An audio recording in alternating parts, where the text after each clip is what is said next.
Welcome, everybody, back to the Friar Talk podcast and YouTube channel. Today, we're going to be recapping the Marlins series.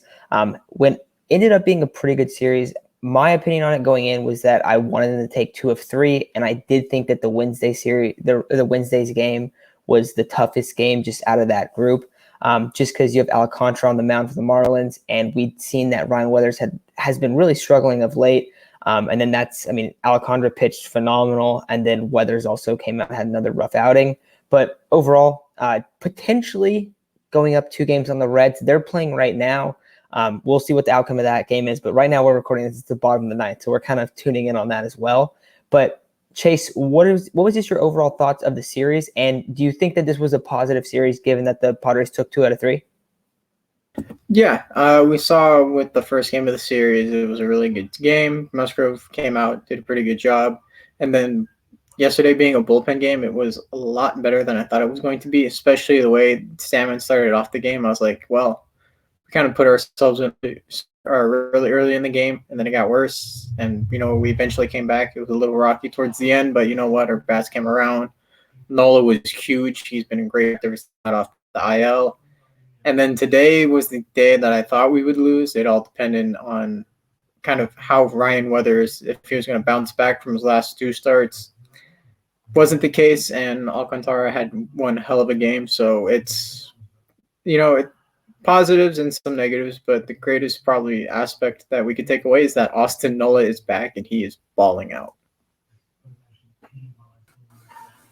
Yeah, I thought it was a good series overall. I think that the bats did very well outside of the last game where they put up 0 runs. Cronenworth sat out, Pham sat out, so that was a little bit of it's a rest day for them, but that was unfortunate to see the rest of the lineup put up 0 runs.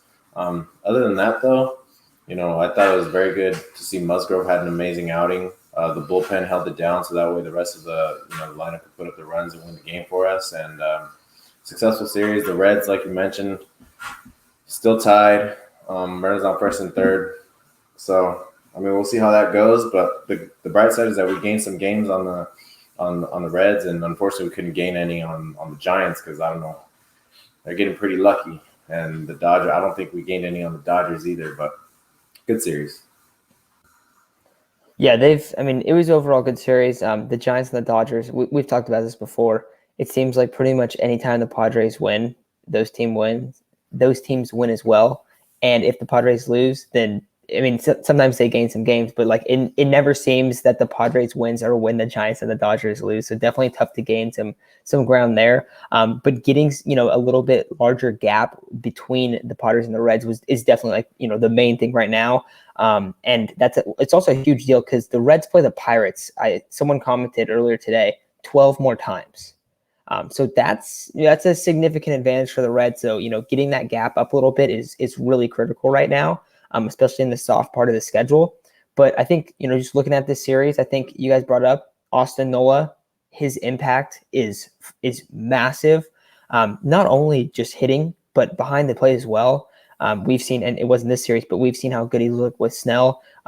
With the bullpen on Tuesday, he did a phenomenal job. Outside of Craig Stammen, the only guy that allowed a run was Strom. So you have, 7, 8 pitchers that came? I think it was 7. So 7 different pitchers that came in, and he's able to, make a lot of adjustments, and he looked great behind the plate. So props to Austin Nola because he looked really, really good.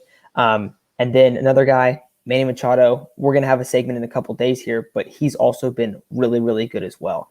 But Chase, anything else you guys want to add? Just any guys that you think we need to, bring some credit to?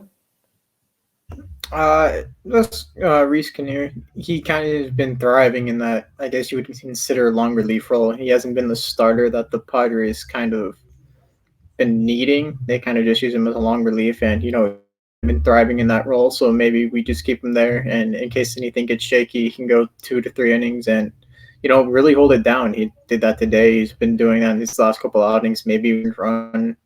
So you know what? It's kind of a boost to the bullpen and the long relief staff. So I think it's great. He's been doing great. He's developing at the major league level like the Padres want.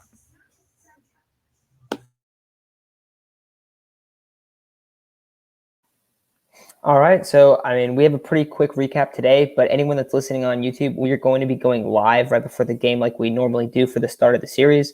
So make sure to tune in that. It'll be 40 minutes before the game starts, and we'll just talk about really any questions you guys have and just kind of preview the different pitching matchups in that Diamondback series. So pretty short segment today, but we're going to have a couple more coming out, the next few days, and we'll be going live later tonight. So that's going to do it for this segment. Thanks everyone for listening, and we'll talk to you guys very soon.